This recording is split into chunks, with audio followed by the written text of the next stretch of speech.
Bonsoir. L'actualité reste toujours marquée par la pandémie du coronavirus, aussi bien sur la planète que sur le plan national au Togo. Et justement, chez nous, le gouvernement ne cesse de multiplier les stratégies pour venir à bout de la pandémie. Et pour preuve, la stratégie vaccinale qui suit son cours et la deuxième dose attendue pour bientôt. Où en est-on justement? Eh bien, nous allons en parler ce soir avec nos invités du jour sur ce plateau. Nous avons professeur Komi Adjo Séraphin, qui est pneumologue, co-coordonnateur des soins au CHR Lomé Commune, membre du conseil scientifique. Professeur Adjo, bonsoir. Bonsoir, bonsoir, chers téléspectateurs, chères téléspectatrices, et merci pour l'invitation. Et merci d'accepter encore une fois notre invitation et d'être de retour sur ce plateau. Professeur Adjo, qu'on ne présente plus, un habitué donc de notre plateau au cœur de la nation. Et un autre habitué également sur ce plateau, docteur Amadi Hassan, qui est médecin épidémiologiste, directeur de la lutte contre la maladie et les programmes de santé publique par intérim. Docteur Hassan, bonsoir. Bonsoir Anita, bonsoir à nos téléspectateurs et téléspectatrices. Et merci bien à la TVT dans son rôle régalien de partager l'information. Merci beaucoup. Alors, professeur Adjo, nous allons commencer par, disons, le traditionnel point de la semaine ou bien de la situation en cours. C'est vrai qu'on a paniqué il y a plusieurs semaines, le pic des contaminations. On a craint même, comment on va dire, disons, la sélection des malades au niveau des centres de prise en charge et tout. Et Dieu merci, depuis quelques semaines, on a, on va dire, un revirement de situation. Alors, comment cela se passe? Est-ce que c'est nous, profanes, qui le remarquons ou au niveau des professionnels de la santé également, on pousse un ouf de soulagement? Merci. Le constat, c'est un constat qui est partagé. Hein. En début d'année, on a tous assisté à une augmentation assez importante du nombre de cas dépistés chaque jour. Et très rapidement, nos structures d'accueil ont été dépassées. Et on s'est replié sur l'option de la prise en charge à domicile qui a été faite et donc pour pouvoir désengorger un peu nos structures de soins. Et cette situation a conduit nos autorités donc à prendre des décisions fortes visant essentiellement à une meilleure application des mesures barrières, parce qu'il n'y avait pas trop de nouveautés. Vous savez, les maladies qui se transmettent de cette façon, une transmission interhumaine, si vous ne prenez pas des dispositions avec les mesures barrières pour limiter cette transmission-là, tout ce que vous pouvez mettre en place comme stratégie est voué à l'échec. Et donc, on s'était rendu compte qu'on avait relâché un peu l'effet de fatigue et de la fête aidant. On avait relâché un peu dans la mise en œuvre, dans l'application rigoureuse de ces mesures barrières. Tout cela va contribuer à une augmentation des cas. Quand on a revu la stratégie et on s'était encouragés tous et avec l'aide des forces de l'ordre, et donc cela a aidé à ralentir, à interrompre la chaîne de contamination, à réduire la circulation du virus. Du coup, on observe aujourd'hui donc cette chute, cette diminution du nombre de cas, et c'est une bonne chose pour nous. Et donc, c'est ces mesures qui ont été mises en place, mises en œuvre, et je crois que c'est cela qui explique en partie ces chiffres-là. Il faut dire que pour nous qui sommes des acteurs, on regarde cette diminution avec soulagement, mais avec aussi une pointe d'interrogation, parce que au plafond du pic, le nombre de tests réalisés était 2 fois plus élevé que ce qu'on fait aujourd'hui. c'est vrai, la diminution des cas aujourd'hui s'inscrit dans les résultats, dans le cadre des résultats de la mise en place des mesures barrières ou leur renforcement, mais aussi en partie lié au fait qu'on ne fait pas beaucoup de tests. Mais on est rassuré que les mesures qui ont été prises marchent et donnent des résultats, même si la diminution ne s'explique pas seulement par ces effets-là. D'accord. Et docteur Hassan, il y a diminution, oui, mais comment faire justement pour garder justement cette diminution, le fait de garder la courbe toujours, disons, descendante jusqu'à peut-être arriver à, peut-être au fameux jour où on passera toute une journée sans détecter de cas positifs?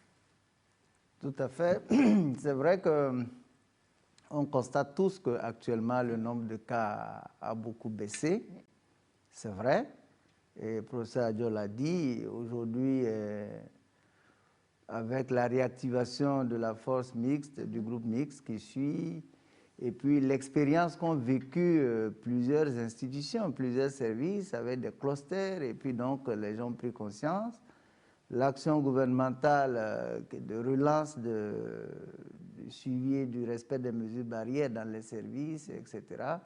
Les différents communiqués pour protéger la population au cours des fêtes et tout ça, ça a joué pour réduire le nombre de cas. Mais attention, attention parce que les maladies à transmission interhumaine ont ce caractère-là, par moment de descendre, puis après de remonter. Donc actuellement, on ne sait pas dans quel sens nous allons, nous attendons. Et donc ce qu'il faut faire pour maintenir, c'est de continuer à respecter les mesures barrières par tous les moyens. Donc continuer la sensibilisation et puis on attend l'effet de la vaccination qui viendra après pour aider donc à réduire. Bien sûr, ce sera essentiellement les formes graves. Donc ça va beaucoup soulager les centres de prise en charge et ceci va beaucoup améliorer la situation. Donc c'est l'observation des mesures barrières, c'est ça qui va nous permettre de maintenir le niveau bas de notification de cas que nous observons actuellement. Et docteur Hassan, donc si on comprend bien, ça voudra dire que si on suit l'évolution d'une courbe épidémiologique normale, ça voudra dire qu'on aura encore, disons, d'autres phases, de possibles vagues de contamination. C'est-à-dire on a connu une première vague, une deuxième. Dans d'autres pays, on parle de troisième. On ira qu'à une quatrième, cinquième vague, comme ça? Oui, c'est bien possible. C'est possible, on ne le souhaite pas. Mais quand on regarde les différentes courbes épidémiques des maladies à potentiel épidémique qu'on a connues dans l'histoire, et quand on analyse ces courbes-là, lorsque la maladie se transmet entre les hommes, donc transmission interhumaine, c'est des pics progressivement croissants. C'est ce qu'on observe. Et puis, à un moment, il y a extinction. Donc, à ce niveau, on ne peut pas savoir, est-ce que nous sommes vraiment en extinction ou bien est-ce que ça va remonter? Donc, si ça remonte, ça veut dire que nous sommes à une troisième vague. Si nous regardons ce qui s'est passé au Togo jusqu'à maintenant, on a connu différents pics. On a connu un pic en mai 2020, en août, en octobre, qui est resté en plateau jusqu'en novembre. Puis ensuite, on a connu une baisse. Et puis, en janvier, ça a commencé à remonter. Et en mars, c'était encore monté beaucoup plus. Vous voyez? Donc, il y a cette dynamique-là qu'on observe. Donc, à chaque fois qu'on a une baisse, on s'attend aux deux possibilités.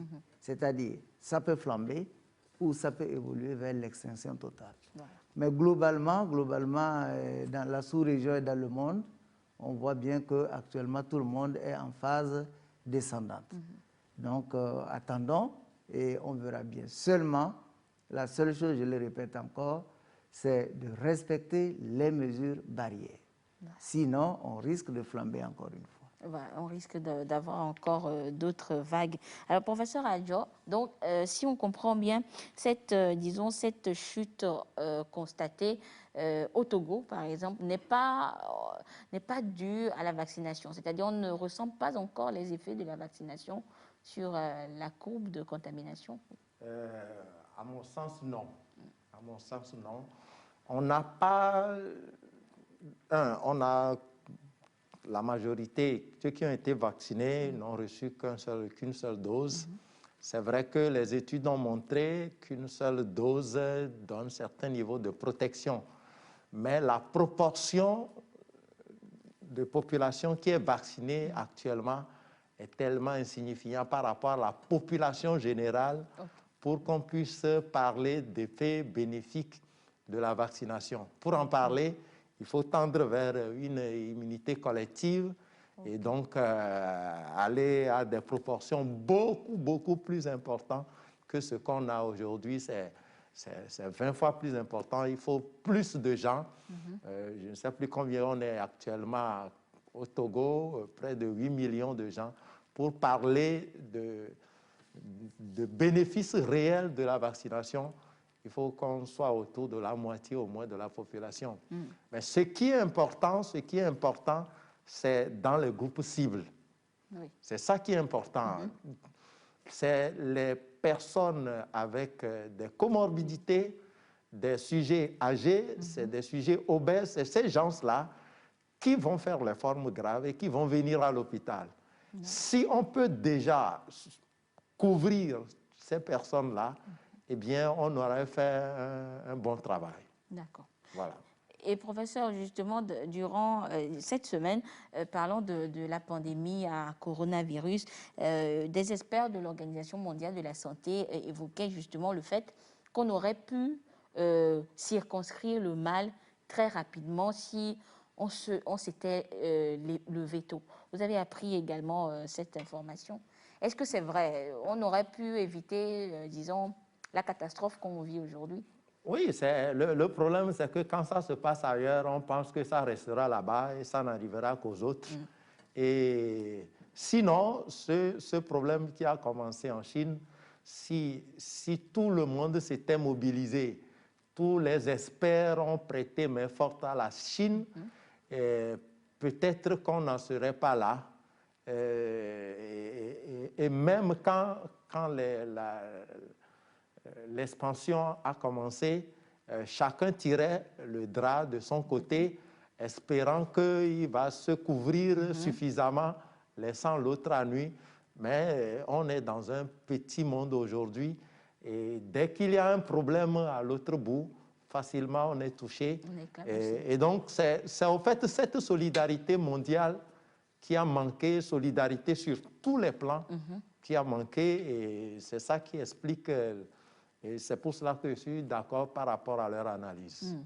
Et docteur Hassan, donc, disons que cette situation nous donne peut-être, c'est juste une expérience pour permettre à la planète justement peut-être de mettre en place des stratégies pour éviter d'éventuelles crises enfin, dans l'avenir. Oui, bien sûr. Le monde a déjà connu de ce genre d'épidémie. On a connu les épidémies de grippe avec des millions de décès. Oui. Le seul problème, c'est que lorsque un nouveau germe apparaît, il faut aller investiguer pour découvrir quel est son mode de transmission, comment il vit, etc., avant de pouvoir déterminer quelles sont les mesures de riposte à recommander, à proposer. Donc, c'est une maladie qui est apparue et vous voyez, on a mis aussi un peu de temps avant de pouvoir savoir comment est-ce que ce virus vit, comment est-ce que ce virus se transmet. Il y a eu plusieurs hypothèses qui avaient été avancées, qui ont été vérifiées au fur et à mesure, jusqu'à ce qu'on arrive à un stade où on connaît très bien le cycle de vie de ce virus-là, on connaît son mode de transmission et maintenant on nous propose des mesures de riposte. Donc c'est souvent ce délai-là qui fait que l'épidémie commence à prendre extension. Mais pour les maladies déjà connues, on sait déjà comment riposter. on connaît toutes les dispositions à prendre, on a les vaccins, etc., etc. Mais quoi que soient les cas, actuellement, c'est une expérience, d'accord, mais qui est venue dans un monde qui avait déjà des systèmes de surveillance, des systèmes de détection de maladies et des systèmes de riposte. Heureusement, parce que j'imagine qu'il n'y eut pas de système de surveillance dans les pays. Ce serait une plus grande catastrophe que ce que nous observons actuellement. Donc, au fur et à mesure, en tout cas, nous venons de découvrir qu'il y a encore du chemin à faire. Ebola était venu nous montrer notre faiblesse et ça a permis de réagir, de mettre en place des dispositifs dans les pays. Mais ce germe est venu contourner, passer de l'autre côté. Mais il faut dire que c'est les dispositifs existants là qui permettent actuellement de limiter. Parce que quand on fait les projections, nous aurions eu beaucoup plus de cas si rien n'était fait. Si rien n'était fait, heureusement. Donc, pour dire que c'est quand même une leçon, c'est quand même une leçon pour nos systèmes de santé. Et parlons de la vaccination, justement, la stratégie vaccinale qui suit son cours et l'appel est lancé depuis plusieurs mois déjà à toute personne, à des publics cibles quand même, pour se faire vacciner. Et la campagne a débuté, après elle s'est élargie à tout... La campagne a débuté à Lomé et puis ça a élargi à tout le territoire national. Et après, nous avons vu l'installation de différents vaccinodromes, ça et là, pour permettre justement à toute la population concernée de se faire vacciner. Et bien, ce soir, nous faisons également un bilan, un point de ce qui se fait justement dans certains centres de santé et dans certains vaccinodromes. Cette semaine, ce sera ce reportage signé Solange Amandé. C'est une décision qu'elle juge courageuse et importante pour se prémunir contre la COVID-19. Adjoa, revendeuse de son état, a su dominer toute la psychose engendrée par les fausses informations au sujet du vaccin contre le coronavirus. Et ce matin, elle passe à l'étape supérieure de sa décision en se faisant administrer l'AstraZeneca. Le vaccin est venu, en tout cas, ça fait un peu longtemps, mais comme la parole qui vient sur le vaccin là, ça fait peur. Si tu demandes, quelqu'un dit, je n'ai pas encore vacciné, il y a une parole bizarre qui vient, c'est à cause de ça. Moi j'ai peur, je n'ai pas pu vacciner. Mais matin là, il dit, il est vacciné, par la grâce de Dieu, je suis venu. Je suis vacciné. Vu que le tiers de la population est déjà vaccinée et qu'il n'y a pas d'incident, je pense qu'ils doivent venir aussi se faire vacciner pour que nous puissions être libérés de ces caches-nez. Comme à Joa, beaucoup sont venus à la séance de rattrapage. Nous sommes au Palais Royal d'Amotivé. Joséphine n'a pas de pièce d'identité, mais elle sera couverte par une tierce personne pour avoir sa dose. Je suis venue me faire vacciner ce matin. La maladie à coronavirus fait peur, mais j'exhorte les autres à faire comme moi pour venir à bout de cette pandémie.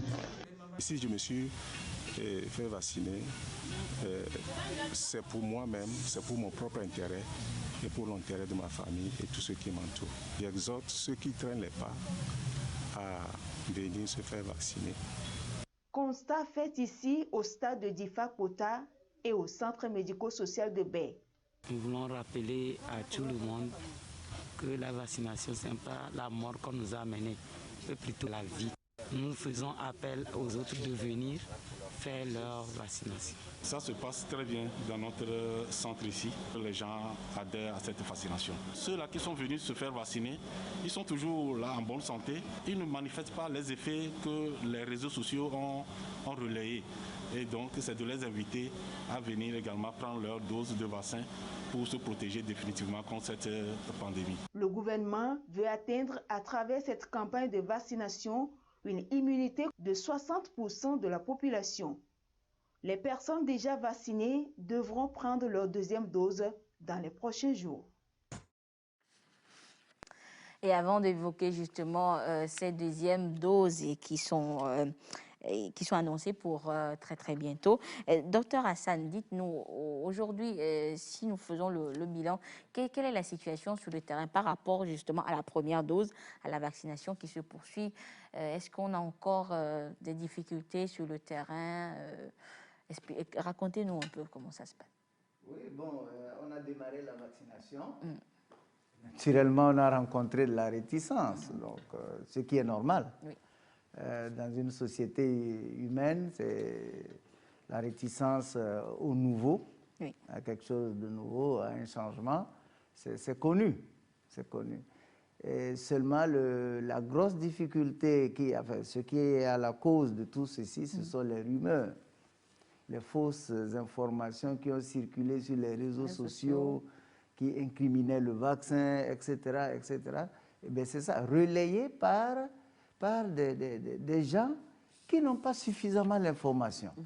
C'est un peu ça, on dirait entre griffes des millettrés, qui reprennent l'information, qui relaient, qui parlent d'effets secondaires, qui parlent de ceci, de cela. Oui, effets secondaires. Vous voyez, qu'est-ce qui n'a pas d'effets secondaires? Vous voyez, des gens qui prennent des médicaments, qui sont gardés dans des hôpitaux, qui eux-mêmes vont dans des pharmacies, achètent des médicaments, ils n'ont jamais lu la notice. Oui. S'ils lisent la notice et qu'ils voient les effets secondaires, peut-être que cela les dissuade. C'est ça. J'ai dit à des gens, vous ne savez pas quand vous prenez 2 comprimés de paracétamol, ce que ça a comme effet secondaire possible. Possible, donc, bien notifié dans la notice. Vous voyez? Donc, ceci, au fur et à mesure que les gens se vaccinent et que les réticents se rendent compte qu'en réalité, tout ce qu'ils disaient, tout ce qu'ils avaient à l'idée est faux, au vu de l'expérience, au fur et à mesure, ces réticences-là commencent à baisser. Et on n'a pas vu des gens se faire vacciner et puis piquer des crises, devenir je ne sais pas quel animal ou en mourir. On n'a pas vu ça au Togo. On a vu, c'est vrai, quelques événements qu'on a notés et qu'on investigue au fur et à mesure. Sinon, je peux dire aujourd'hui que globalement sur le terrain, les gens commencent, il y a de l'engouement pour la vaccination. Les gens vont vers les vaccinodromes, les gens vont vers les sites de vaccination. Et d'ailleurs, les premiers stocks qu'on a sont pratiquement épuisés, donc il faut attaquer les nouveaux stocks qui sont là. Et déjà, nous rentrons dans la phase de la deuxième dose, ce qui veut dire qu'en réalité, les fausses informations sont en train d'être vaincues et que les gens comprennent. Aujourd'hui, de par le monde entier, on a vacciné des millions et des millions de personnes et il n'y a absolument aucun problème. D'accord? D'autres débats ont animé ces rumeurs, mais en réalité, au fur et à mesure, les gens découvrent que tout ceci n'était que du faux. Hein? Aucun État, aucun gouvernement ne peut s'asseoir et puis introduire dans son pays quelque chose qui est mauvais, quelque chose qui va donner la mort.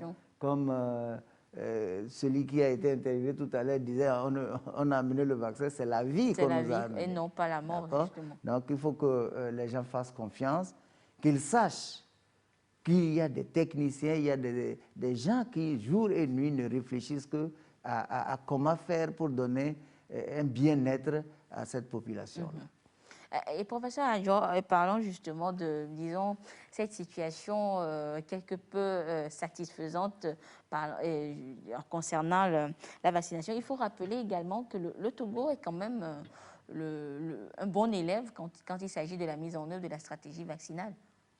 Oui, je crois que ça se passe un peu mieux chez nous qu'ailleurs. C'est ce que je peux dire.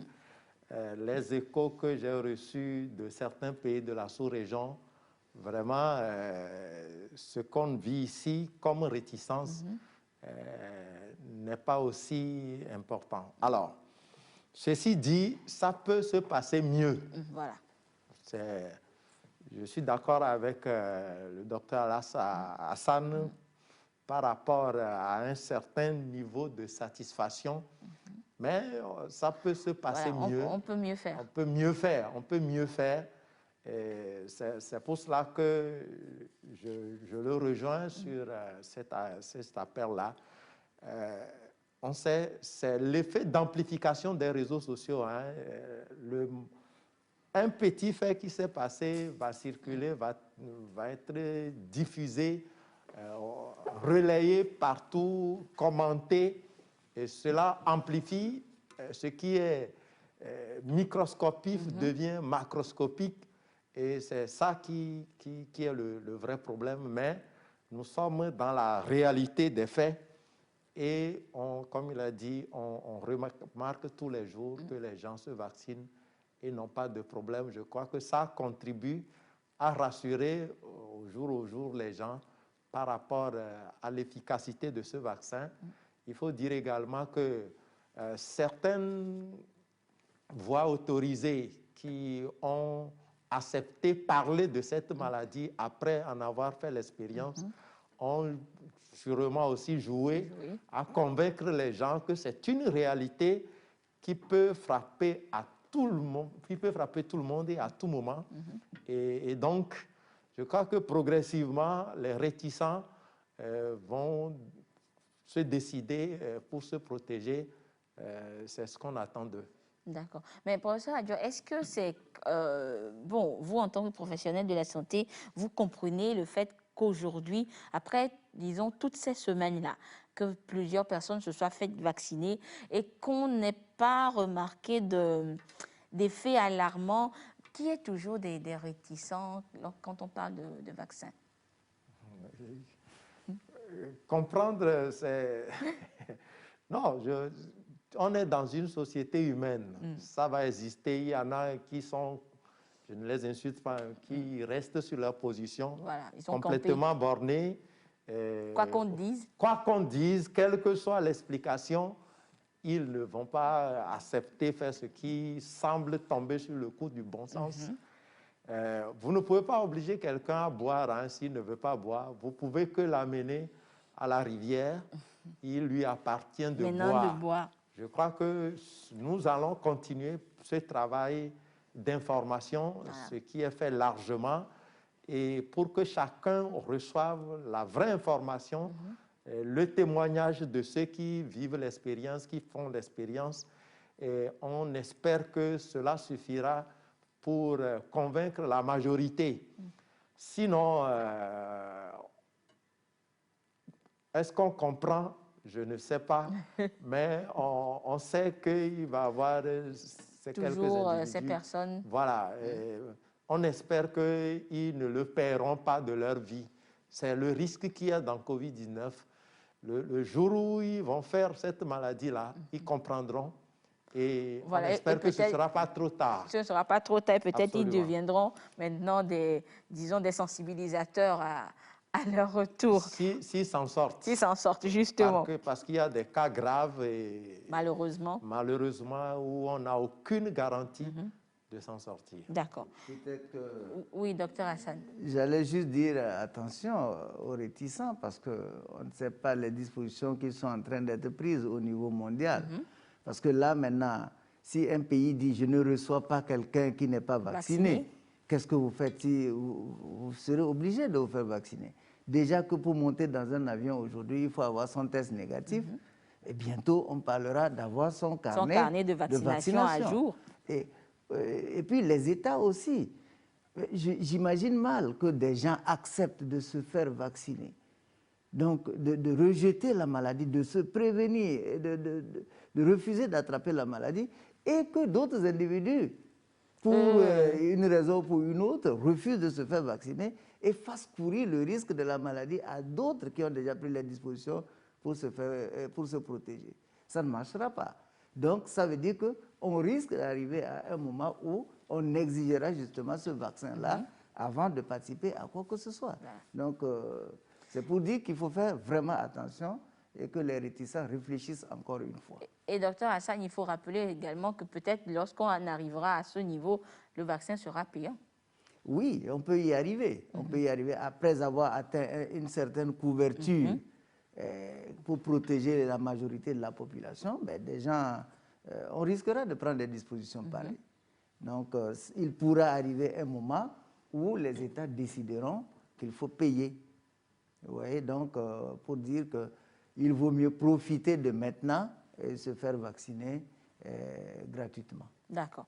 Alors, docteur Hassan, aujourd'hui, il est question de la seconde dose, parce que ceux qui se sont fait vacciner en premier, vous, professionnels de la santé et les personnes de 50 ans et plus, sont arrivés déjà disons, à échéance de la première dose. Alors, à quand la deuxième dose concrètement? Oui, effectivement, pour chaque vaccin, il y a un certain nombre de doses pour avoir une bonne efficacité, pour être bien protégé. Donc, il faut être complètement vacciné. Donc, AstraZeneca, c'est 2 doses avec un intervalle de 8 à 12 semaines. Donc, ceux qui avaient été vaccinés premièrement, c'était donc à mi-mars. Nous sommes à mi-mai, donc ça fait exactement les 8 semaines. Et donc, la semaine prochaine, les dispositions sont en train d'être prises pour que la deuxième dose commence. Et ceci permettra de protéger complètement ceux qui ont eu la première dose. Donc, voilà les dispositions en cours. Les vaccinateurs sont réactivés, les centres vont être réouverts, et puis on va procéder à cette vaccination en déclinant le protocole qui avait été suivi à la première dose. Donc, c'est ainsi de suite. Ceux qui ont été vaccinés à la première semaine sont dans leur 8e semaine, ceux qui ont été vaccinés à la 2e semaine, etc., jusqu'à couvrir ceux qui sont vaccinés actuellement. Et donc, on aura une proportion de la population qui est complètement vaccinée. Maintenant, au fur et à mesure de l'arrivée des autres stocks de vaccins, on va couvrir le reste de la population. Et donc, déjà, on a reçu du vaccin Sinovac, on a encore de AstraZeneca, on pourra avoir d'autres vaccins qui vont donc continuer à être administrés dans la population jusqu'à ce qu'on puisse atteindre plus de la moitié, donc les 60%, et pouvoir interrompre complètement la circulation de ce germe-là. D'accord. Et professeur Adjo, enfin, parlons justement des dispositions qui sont prises et qui seront prises également pour l'administration et pour administrer justement la seconde dose. Nous savons que nous sommes dans la phase de la première dose. Alors, si la semaine prochaine, on commence la deuxième dose, comment cela va se faire? Est-ce que les gens pourront continuer par aller se faire vacciner, ceux qui veulent pour la première dose et d'autres pour la deuxième dose, ou quelles sont les dispositions prises? Non, de façon pratique, pour éviter du désordre. Et aussi, étant donné que nous ne sommes pas producteurs de vaccins, il faut garantir la protection solide à ceux qui ont déjà reçu la première dose avant de s'étendre sur d'autres personnes.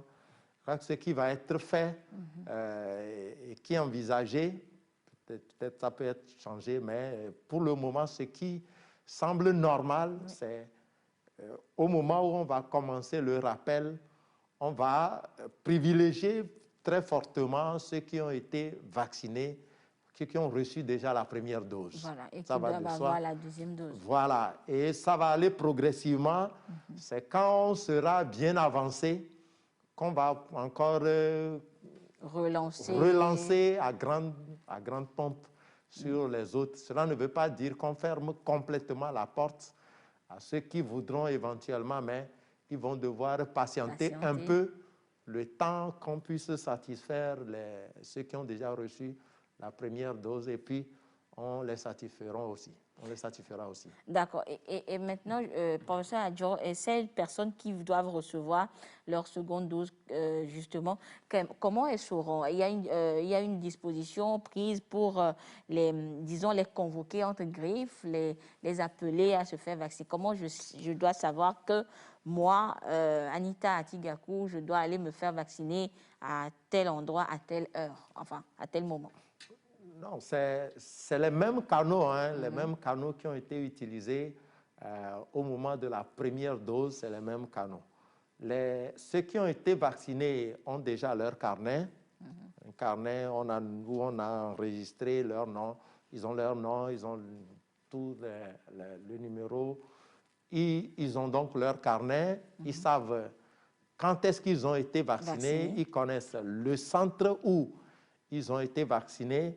Et donc, je crois que dès la semaine prochaine, on va intensifier encore la sensibilisation pour inviter les gens à retourner pour une deuxième dose. On n'est pas dans un système qui permet aujourd'hui d'envoyer des rendez-vous spécifiques à chaque personne. Ça va être difficile de le faire, mais comme on l'a fait à la première dose, on le fera aussi à la deuxième dose par des informations soutenues à l'endroit de la population, et je crois que cela suffira. La bouche à oreille fonctionnera également pour que ceux qui ont été vaccinés, de toutes les façons, les gens sont déjà demandeurs. Hein. Oui. Et donc, nos patients, regardent leur carnet, voilà, nos patients ne savent pas de dire c'est quand on va faire le rappel. Et donc, je crois que cela ne doit pas poser fondamentalement de problème. D'accord. Et docteur Hassan, il faut insister aussi sur le fait d'être enrôlé, de s'inscrire, disons, par voie électronique permettra également peut-être de répondre à cette inquiétude-là. Bien sûr, bien sûr. Vous savez, la santé, c'est une affaire multisectorielle. Donc, il y a le ministère de l'économie numérique et de la transformation digitale qui est à l'œuvre aussi et qui nous appuie dans cette activité-là de vaccination par ce système d'enrôlement. Donc, il y a déjà des gens qui reçoivent des messages qui leur disent attention, le moment de la deuxième dose est arrivé. Et puis, il y a un code qui est généré aussi. Donc au fur et à mesure qu'on s'enrôle, on rentre dans un système qui permet de rappeler cette deuxième dose-là. Donc, ceci se passe bien. Mais le groupe technique est toujours en train de réfléchir et donc des propositions vont être finalisées et probablement que lundi, le lancement va être fait, un communiqué va être certainement élaboré, diffusé et ça va renforcer donc la diffusion de l'information par rapport à cette deuxième dose-là. D'accord. Voilà. Et professeur Adjo, parlons de la vaccination justement. Il faudrait peut-être rappeler encore une fois qui peut se faire vacciner. Durant une discussion hors antenne, une personne aurait émis cette hypothèse qu'une personne qui aurait fait la maladie Covid et qui peut-être serait passée par le CHR et tout un centre de prise en charge et aurait peut-être reçu son certificat de guérison, on va dire, que cette personne peut ne pas se faire vacciner dans les jours qui suivent. Est-ce que c'est vrai? Alors, quand vous faites Covid-19, vous avez fait la maladie, le système immunitaire développe ou produit des anticorps. Et les études ont montré que c'est des anticorps suffisamment protecteurs. Et il y a une étude récente publiée par les Italiens il y a quelques jours qui a montré que ces anticorps persistent longtemps, relativement longtemps. Ils ont pris des malades qui ont déjà fait 8 mois et ils ont noté quand même que la plupart d'entre eux gardent encore de titres protecteurs, de taux protecteurs d'anticorps. Donc, après avoir fait Covid-19, les mois qui suivent, on est protégé par les anticorps qu'on développe. Maintenant, ça va protéger jusqu'à quand? Personne ne le sait. Alors, ce qu'on dit dans un contexte où il y a de tensions sur les doses vaccinales, on se dit, si quelqu'un a déjà la protection, il peut laisser ceux qui n'ont pas encore la protection de se vacciner et puis lui pourra se vacciner plus tard. C'est en fait ça le raisonnement. Ce n'est pas qu'il y a une contre-indication, ce n'est pas qu'il y a un problème quand on se vaccine après avoir fait Covid-19, mais c'est parce qu'on a déjà une sorte de protection qui protège dans une grande mesure, ce n'est pas à 100%, mais qui protège quand même la grande majorité des anciens malades, qui fait qu'on se dit, dans le contexte, on peut se donner jusqu'à 3 mois, et après les 3 mois, on pourra aller se vacciner. Il n'y a aucun problème à se vacciner après avoir fait Covid. Après avoir fait Covid, et surtout lorsqu'il n'y a pas de problème de dose et tout, voilà. on peut aller se faire vacciner. On peut aller se vacciner tranquillement. Si les doses sont là, autant les prendre, parce que comme Hassan l'a dit tout à l'heure, quand il va s'agir de voyager, on ne va pas regarder le certificat de guérison. C'est soit tu es vacciné ou tu n'es pas vacciné. Et quand on a la possibilité, quand il n'y a pas de tension sur les doses, il n'y a pas de raison à se priver de se faire vacciner. D'accord. Et docteur Hassan, et parlons justement de personnes qui peuvent également se faire vacciner. Lorsque on va se faire vacciner, et peut-être il est recommandé également qu'on soit sain, entre griffes, c'est-à-dire qu'on ne soit pas malade, peut-être d'une maladie, d'un palu, d'une grippe, c'est-à-dire qu'on ne soit pas en situation de maladie avant de se faire vacciner. Oui, tout à fait. En fait, c'est quoi? C'est-à-dire que après l'administration d'un vaccin, il y a des réactions dans l'organisme. D'accord? Alors, si le sujet est déjà fatigué ou bien en lutte contre une maladie, donc sa condition physiologique n'est pas suffisante, elle n'est pas bonne pour prendre le vaccin. C'est pourquoi on a recommandé clairement que tous ceux qui sont en état de maladie patente, donc une maladie aiguë ou une maladie chronique en phase, en épisode aigu, qu'on laisse ces gens-là et qu'après après rémission, on puisse les prendre. On donne un autre rendez-vous.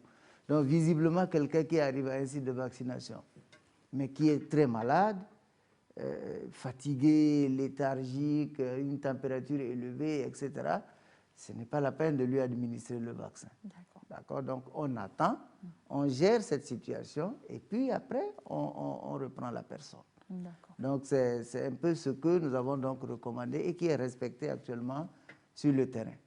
Mais si on a une affection chronique, c'est-à-dire je suis hypertendu par exemple, diabétique ou autre, mais sans phase aiguë de quoi que ce soit, il faut donc se faire vacciner. C'est plutôt recommandé en ce moment d'aller se faire vacciner. Voilà. Et docteur Hassan, il arrive également que certaines personnes se fassent vacciner, mais que dans les jours qui suivent, peut-être fassent la Covid quand même. Oui.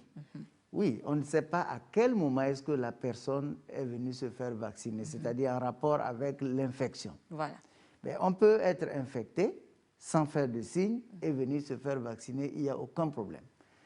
Mais on peut se faire vacciner avant d'avoir la couverture de ce vaccin-là, on peut développer la maladie si on avait été en contact avec le virus avant. Donc c'est possible. Même après la vaccination, on peut toujours être en contact avec le virus. C'est un peu ce que les gens n'ont pas vraiment bien compris. Et je prends une maladie comme la méningite. Si je suis vacciné contre la méningite, ça ne veut pas dire que je ne serai jamais en contact avec le germe. Je rencontrerai le germe. Seulement, soit je ne tomberai pas malade parce que j'ai des anticorps qui vont détruire le germe, soit si je suis malade, je ferai une forme simple, une forme qui n'est pas une forme grave. Donc c'est ça. Il n'y a pas à penser que dès que je suis vacciné, alors fin et stop, le virus ne m'approche plus. Non, c'est justement parce qu'il y a cette possibilité d'entrer en contact avec le germe qu'on se vaccine. Voilà. Et professeur Adjour, quand, disons, ces cas arrivent d'une personne qui se fait vacciner et que quelque temps après, elle est testée positive à la Covid, il ne faudrait pas imputer cela au fait que ce soit le vaccin, justement, qui amène la maladie, parce qu'on a entendu de ces rumeurs qui disent « vous faites vacciner, c'est que vous aurez la maladie ». Je crois qu'il faut le dire clairement, les vaccins actuellement utilisés ne peuvent en aucun cas induire la COVID-19. Voilà. Parce que il y a plusieurs types de vaccins. Il y a certains vaccins qu'on appelle les vaccins vivants atténués. C'est le cas, par exemple, le BCG qu'on administre aux enfants contre la tuberculose. C'est un vaccin vivant.